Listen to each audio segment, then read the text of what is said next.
रीति सिद्ध कवि वे कवि जो काव्य शास्त्रीय नियमों से मुक्त होकर लिख रहे थे, परंतु अनायास ही उनके काव्य में लक्षण ग्रंथ परंपरा का निर्वाह हो गया। उन कवियों को रीति सिद्ध कवि कहा जाता है।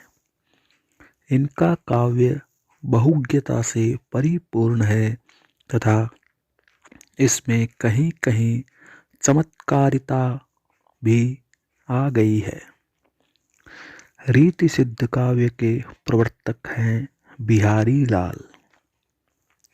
हिंदी में सतसई परंपरा की प्रथम रचना है हित तरंगिणी। हित तरंगिणी सतसई परंपरा की प्रथम रचना।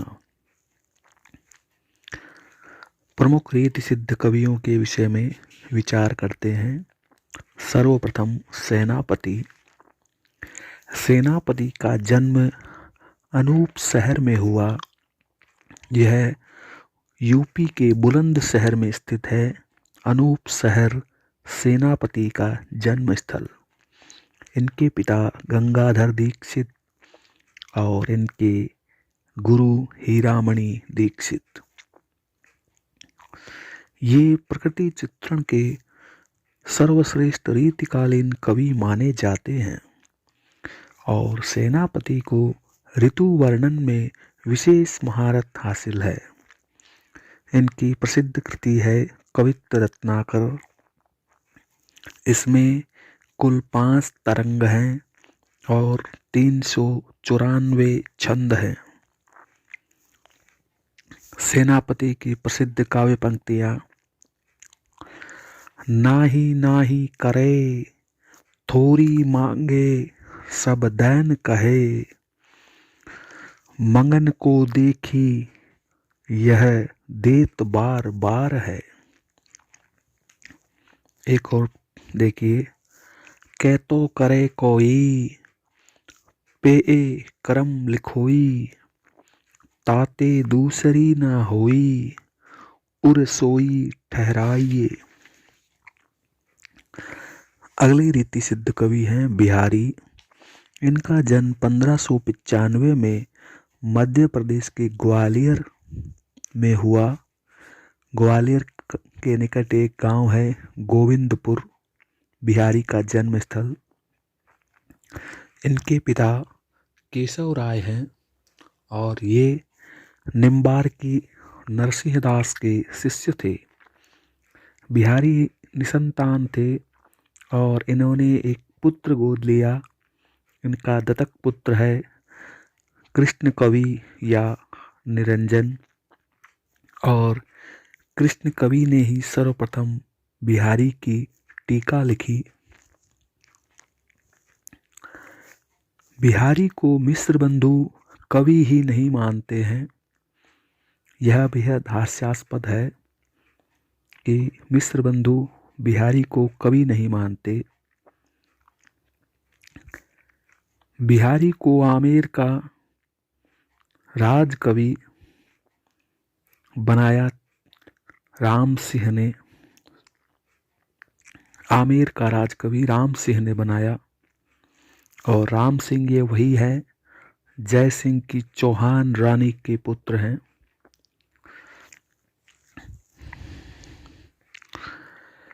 बिहारी देव विवाद के जनक मिश्र बंधु थे कि बिहारी और देव में से कौन श्रेष्ठ है। यह विवाद मिश्र बंधुओं ने उठाया। बिहारी की रचना बिहारी सतसई 1662 में प्रकाशित। इसमें 713 दोहे हैं और कहा जाता है कि रामचरितमानस के बाद सर्वाधिक टीकाएं बिहारी सतसई की हुई है।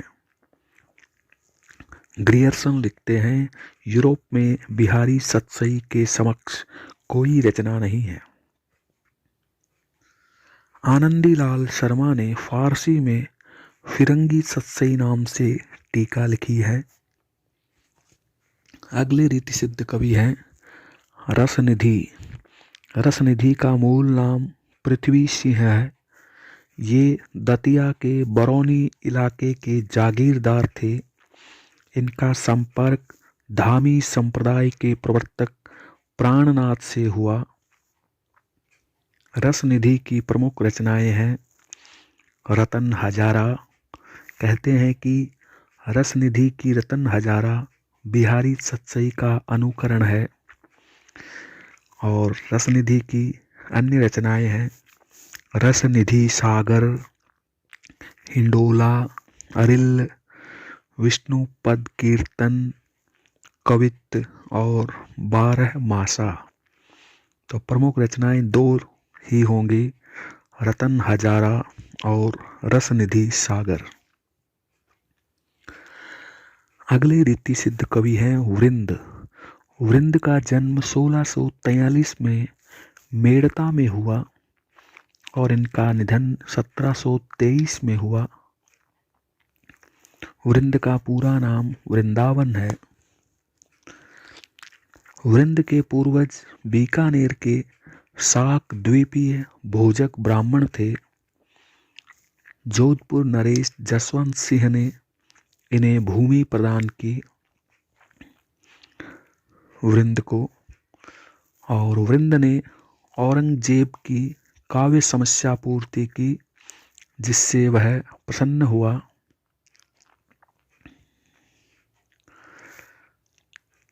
किशनगढ़ के राजा राज सिंह ने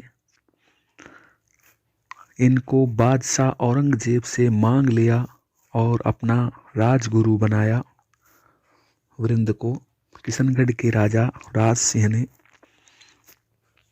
इनके ग्रंथों की संख्या 16 है और इनके प्रमुख ग्रंथों के नाम इस प्रकार हैं भाव पंचाशिका, नैन पचीसी, यमक सतसई, पवन पचीसी आदि। अगले रीति सिद्ध कवि हैं नृपशंभु। नृपशंभु का पूरा नाम शंभुनाथ सोलंकी है। इनका जन्म 1657 में पुरंदर में हुआ और नृपशंभु छत्रपति शिवाजी के पुत्र हैं। नृपशंभु की रचनाएं हैं बुधभूषण। बुधभूषण यह संस्कृत ग्रंथ है। नृपशंभु की अन्य रचनाएं हैं नायिका भेद, नक्शिक और 7 शतक। अगले रीति सिद्ध कवि है नेवाज। नेवाज महाराजा छत्रसाल के दरबारी कवि थे और नेवाज का लिखा शकुंतला नाटक प्रसिद्ध है। अगले रीति सिद्ध कवि हैं कृष्ण कवि। ये बिहारी के दत्तक पुत्र थे और ये जयपुर नरेश जय सिंह के मंत्री के राज्याश्रित कवि थे। इन्होंने बिहारी सतसई के प्रत्येक दोहे पर एक सवैया छंद बनाया और इनकी 2 रचनाएं हैं। एक तो बिहारी सतसई की टीका और दूसरी रचना है विदुर प्रजागर। 1720 में विदुर प्रजागर कृष्ण कवि की रचना। अगली रीति सिद्ध कवि हैं हठीजी। हठीजी का जन्म चरखारी में हुआ। चरखारी बुंदेलखंड में है। ये राधा वल्लभ संप्रदाय के कृष्ण भक्त कवि हैं और इन्होंने राधा जी का वर्णन राजसी ठाट बाट से किया है। इनकी रचना है श्री राधा सुधा शतक। हठीजी के श्री राधा सुधा शतक में 103 छंद है और इसकी रचना 1780 ईस्वी में हुई। अन्य रीति सिद्ध कवियों के नाम इस प्रकार हैं विक्रमादित्य, राम सहाय, नरनेज और बेनी वाजपेयी। दोस्तों, हमारा यह चैनल हिंदी साहित्य को पूर्णतया समर्पित है और इस चैनल के माध्यम से हम आपके लिए शोधपूर्ण सामग्री प्रस्तुत करते हैं। हमें आशा है आपको हमारा यह प्रयास अच्छा लगा होगा। कृपया चैनल को लाइक सब्सक्राइब ज़रूर करें और अन्य ज़रूरतमंदों तक भी शेयर करें। धन्यवाद।